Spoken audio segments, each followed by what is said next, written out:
Ngerekam video tuh sekarang nggak cuman buat videografer profesional doang ya. Sekarang semua kalangan juga membutuhkan, mulai dari vlogging atau sekedar video lainnya. Tapi masalahnya nggak semua kamera ponsel itu punya video yang kestabilannya bagus. Banyak yang nggak punya OIS atau EIS. Banyak yang sekarang vendor-vendor ponsel tuh pakai kamera wide buat ambil video yang lebih stabil. Dengan cara nge-crop gambar biar kayak lebih stabil.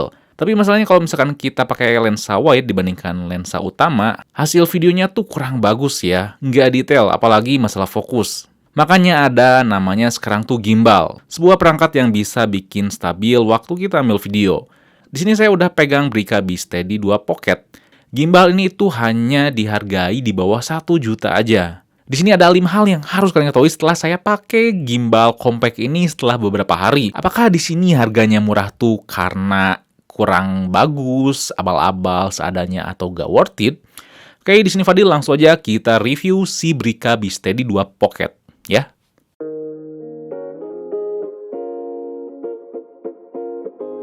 Yang pertama tentunya cuma 900.000 kurang 1.000. Yap, Brica B-Steady 2 Pocket ini tuh cuma 899.000 aja. Gimbal kelanjutan seri Brica B-Steady 1 ini berani hadir di tengah-tengah gimbal yang banyaknya itu di harga 1 juta lebih. Emang iya, di harga range gini tuh ada juga ya kompetitor lainnya. Tapi si B-Steady 2 Pocket itu berani diadu dengan yang lainnya. Salah satunya di harga segini Brica udah berani ngasih gratis mini tripod, wrist strap, dan storage pouch. Ada loh gimbal lain yang lebih murah tapi cuma dikasih kantongnya aja. Malah ada juga yang nggak dikasih gratis apa-apa selain kabel. Tentunya di harga ini tuh kita udah dikasih garansi 1 tahun dari Brica yang udah hadir dari tahun 1995. So, masalah harga, packaging, dan kelengkapannya saya cukup suka ya di harganya ini. Well done lah. Nah, sekarang kita bahas si gimbalnya.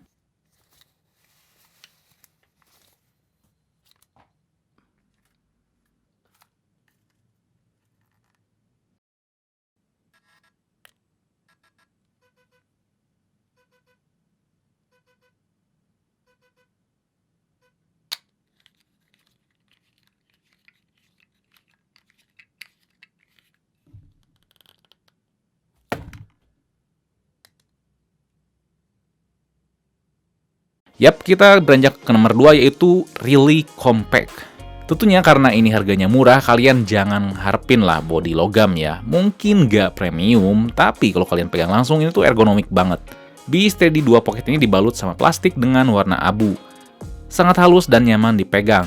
Walau halus, tapi ini tuh nggak licin. Sebuah hal yang harus diperhitungkan di sebuah gimbal. Yang terpenting ini tuh compact banget. Dalam kondisi dilipat, ukurannya tuh cuma 15,2 cm aja. Di genggaman tangan saya tuh oke ya. Mau dimasukin ke saku celana atau kantong jaket tuh nggak ada masalah ya. Jadi kalau misalkan kita lupa bawa tas tuh oke aja. Kalaupun kita bawa tas, ini tuh nggak akan makan tempat. Beratnya cuma 348 gram aja. Walaupun compact dan ringan, tapi bisa nahan beban ponsel sampai 280 gram. Jadi masih sanggup buat nahan Asus ROG Phone 3 yang menurut saya tuh hitung berat.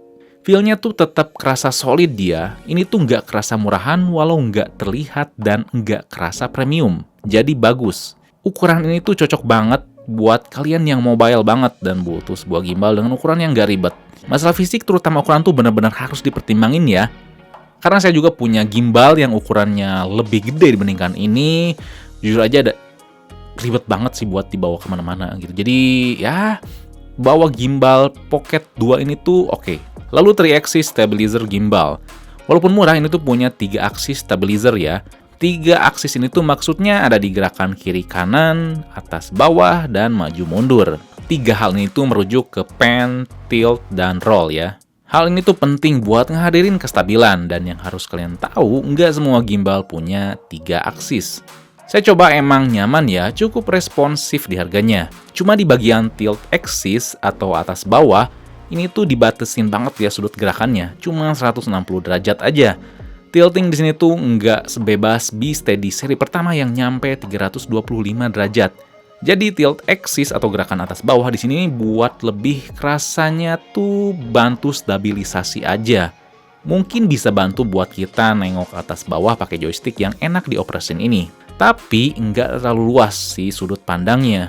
Kalau kalian lihat spek si B-Steady pertama, emang dia punya sudut tilt axis yang lebih luas ya. Tapi yang pertama itu lebih bongsor, kurang kompak dibandingkan ini, kurang nyaman. Jadi ada plus minus. Hal ini tuh tepat ya dilakukan sama Brika karena biar si seri pertamanya tuh gak langsung mati gitu aja. Lalu saya coba ya kestabilan itu gimana tanpa fitur tracking atau fitur lainnya.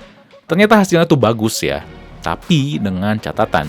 Saya rekam 1080p 30 fps di kamera aplikasi bawaan sama kamera aplikasi Brika. Dan by the way ini saya pakai Poco F2 Pro ya. Pas pakai aplikasi Brika, hasilnya emang stabil, tapi sesekali tuh shaky. Takutnya emang karena saya nempelnya nggak pas ya, tapi saya lanjut buat mastiin. Tanpa lepas gimbal, saya langsung rekam pakai kamera aplikasi ponsel bawaannya. Ternyata hasilnya lebih mulus dibandingkan pakai kamera aplikasi Brika. Hal ini berlaku juga pas kita coba rekam pakai kamera depan. Hasilnya tuh lebih bagus di aplikasi kamera aslinya. Jadi emang Brika butuh banget ya update si aplikasi kameranya ini. Bukan gimbalnya yang nggak bagus ya. Untungnya mau pakai aplikasi kamera bawaan atau Brika, tombol yang ada di sini tuh tetap bakal bisa kepake ya. Kayak di belakang ini kita bisa buat shutter dan mau pakai aplikasi kamera apapun kita bisa tetap buat pindah mode ke portrait dan landscape secara cepat pakai satu tombol power aja. Atau kalau misalkan kita pengen pindah video ke foto kita bisa klik tombol power 2 kali. Kalau misalkan pengen pindah dari kamera depan ke belakang bisa kita tekan tombol power 3 kali. Sayangnya dua hal terakhir ini kita cuman bisa lakuin di kamera aplikasi Brikanya aja. Tentunya saya tetap butuh aplikasi Brikanya ya, walaupun ada kekurangan yang butuh update. Karena kita langsung masuk ke nomor 4. Ini kita bahas. Yap, fitur dan mode. Fiturnya di sini tuh cukup banyak ya, walaupun murah. Kita bisa akses aplikasi BeSteady yang bisa diunduh gratis di Play Store atau App Store. Kalau modenya tuh punya 3 ya. Ada mode All Follow dengan bagian si sumbu roll terkunci, sedangkan tilt sama pen ngikut gerakan tangan kita. Lalu ada mode half follow di mana sumbu penningnya aja yang ikut pergerakan kita, tapi yang lainnya diem. Terakhir ada mode unlock yang lebih sering saya gunakan. Semuanya kekunci jadi kamera tetap stabil, walaupun tangan kita gerak ke sana dan ke sini. Mode ini tuh bisa kita atur di aplikasi Brika atau dengan mudah kita pencet sekali tombol M untuk berpindah mode. Tapi sayangnya nih ya, di gimbalnya tuh nggak ada indikator modenya. Alhasil kita harus hafal tiap mode atau lihat ke aplikasi Brika kita tuh lagi pakai mode yang mana. Tapi mengingat ini versi pocket ya, versi kecil, jadi kemungkinan kalau misalkan ada indikator-indikator sana dan sini, ukurannya mungkin nggak akan seramping sekarang sih. Jadi ya ada plus minus lah. Terus fitur yang ada lumayan ya untuk ukuran gimbal dengan harga kurang dari 1 juta. Mulai dari motion time-lapse buat bantu kita bikin video sinematik, ada real-time beauty kalau misalkan kalian butuh dipercantik secara digital, terus dolly zoom, dan juga ada face tracking.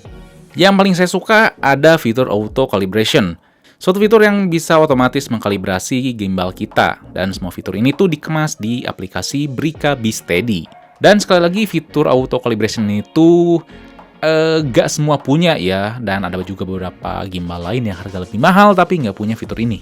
Nah, semua kemampuan software dan hardware yang ada tuh ditopang sama sebuah baterai yang mungkin cukup kecil ya secara angka, yaitu 3000 mAh. Yang pasti ada sebagian orang yang khawatir ya udah mah kecil terus baterainya segitu. Pertanyaannya apakah boros? Ternyata enggak. Dengan baterai 3000 aja, si gimbal ini bisa bertahan sampai 8 jam kalau pemakaian nggak intens. Kalau intens ya bisa 4-5 jaman lah. Dengan daya tahan segini, tapi dengan ukuran yang kecil, ini tuh udah bagus. Tentunya daya tahan ini tuh tergantung banyaknya mode atau pemakaian kalian tuh gimana ya. Emang sih sayang ya, BeSteady 2 Pocket ini nggak punya port USB buat jadiin power bank. Cuma hal ini diobatin sama kehadiran USB Type-C. Mungkin sepele, tapi sangat berguna yang membuat saya nggak usah banyak-banyak bawa kabel. Untungnya Brika tetap hadirin indikator baterai yang mudah dibaca ya. Kesimpulannya, Brika BeSteady 2 Pocket ini adalah gimbal yang worth it banget buat dibeli buat kalian para pemakai kasual yang butuh gimbal mungil tapi bertenaga.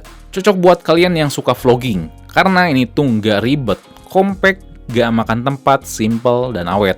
Dari sisi kestabilan, daya tahan baterai fisik, dan apalagi dikemas dengan harga yang pas, ini tuh worth it banget. Kalau kalian agak mempermasalahkan fitur kayak panorama, time-lapse, beauty, inception, dan kawan-kawan di suatu gimbal, sebenarnya saya jarang ambil pusing sih kalau misalkan fitur kayak gitu.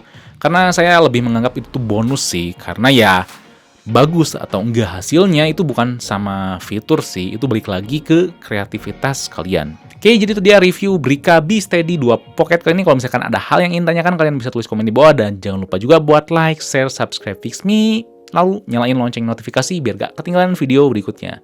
Oke, di sini Fadil, peace out.